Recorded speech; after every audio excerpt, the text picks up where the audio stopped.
코로나19로 인해 힘든 시기를 보내고 계시는 36만 국민 여러분, 예산심사와 행정사무감사 준비로 바쁘신 동료 의원 여러분, 그리고 행정의 일선에서 코로나 극복을 위해 노력하고 계시는 공무원 여러분, 대단히 반갑습니다. 범천 가야일동 출신 최진규 의원입니다. 작금의 부산진구의회를 보면 78년, 79년에 횡행하던 긴급조치 952의 망령이 되살아나는 것 같습니다. 수업 시간에 민도가 낮은 후진국일수록 독재가 심하다는 말을 한 고등학교 사회교사가 구속되기도 했던 기억이 생생합니다. 오늘의 5분 발언 시작하겠습니다. 먼저 사진 띄워주십시오. 먼저 다음 두 가지 문장을 한번 봐주십시오. 첫째, 구청장은 교복 구입비의 전부 또는 일부를 지원하여야 한다. 이 조례는 공포한 날부터 시행한다 라고 하면 구청장에게 의무가 발생하므로 당의 연도에 지원하여야 합니다. 하지만 구청장은 교육 구입비의 전부 또는 일부를 지원할 수 있다. 이 조례는 공포한 날부터 시행한다 라고 하면 구청장에게 지원할 수 있는 권한이 발생하지 의무가 발생하는 것은 아닙니다. 그리고 교육경비 보조금은 지급 절차에 따라 지급을 하여야 합니다.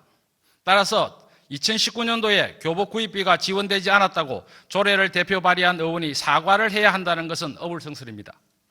국회에서 제정된 많은 법들이 행정부에서 제대로 시행되지 않고 있는데 거기에 대해 법안을 대표 발의한 국회의원이 국민들에게 사과를 해야 합니까? 사진 2번 띄워주세요.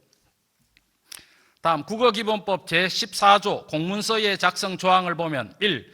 공공기관 등은 공문서를 일반 국민이 알기 쉬운 용어와 문장으로 써야 하며 어문규범에 맞추어 한글로 작성하여야 한다. 다만 대통령령으로 정하는 경우에는 괄호 안에 한자 또는 다른 외국 글자를 쓸 수 있다라고 되어 있습니다.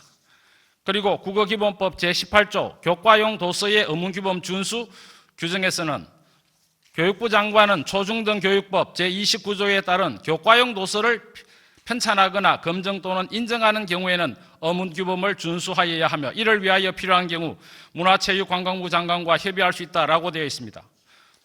구청 CI가 어문규범을 준수해야 한다는 규정은 어디에도 없습니다. 사진 3번 띄워주세요. 다만 5개 광고물 등의 관리와 5개 광고산업 진흥에 관한 법률 시행령 제12조 일반적 표시방법 조항에 보면은 2항에서 광고물의 문자는 원칙적으로 한글 맞춤법, 국어의 로마자 표기법 및 외래어 표기법 등에 맞추어 한글로 표시하여야 하며 외국 문자로 표시할 경우에는 특별한 사유가 없으면 한글과 병기하여야 한다라고 되어 있습니다.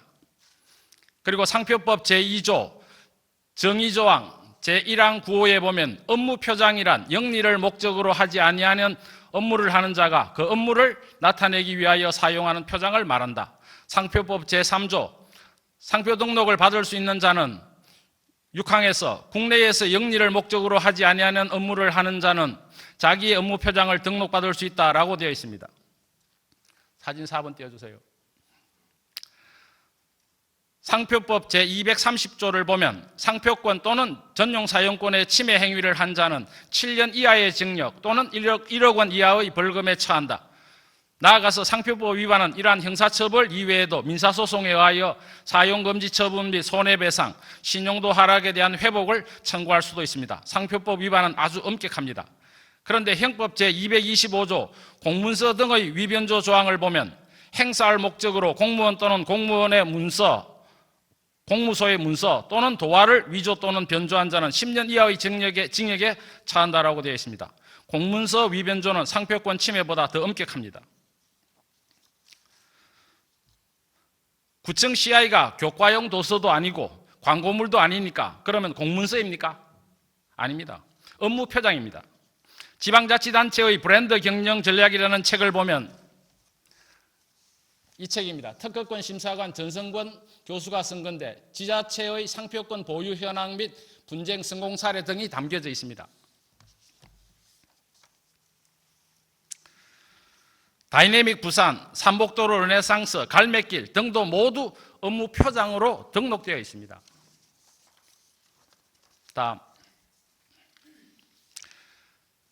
그리스로 그노티 세아우톤, 영어로 know thyself, 즉 우리말로 너 자신을 알라라는 말은 델포이의 아폴론 신전 입구에 입구 기둥에 새겨져 있는 말로서 당시 그리스에서 널리 사용되던 경구였습니다. 소크라테스가 처음 사용한 말은 아닙니다. 청년 알키비아데스와 소크라테스의 대화에서 소크라테스가 이 말을 인용한 것을 볼 수 있을 뿐입니다. 플라톤의 대화록에서 속편한 알키비아데스야, 부디 내 말과 델포이에 있는 글귀를 받아들여 자네 자신을 알도록 하게 라고 합니다. 희극 작가인 메난드로스는 오히려 남을 알라고 하는 것이 더 유익하다고 비판하기도 하였습니다.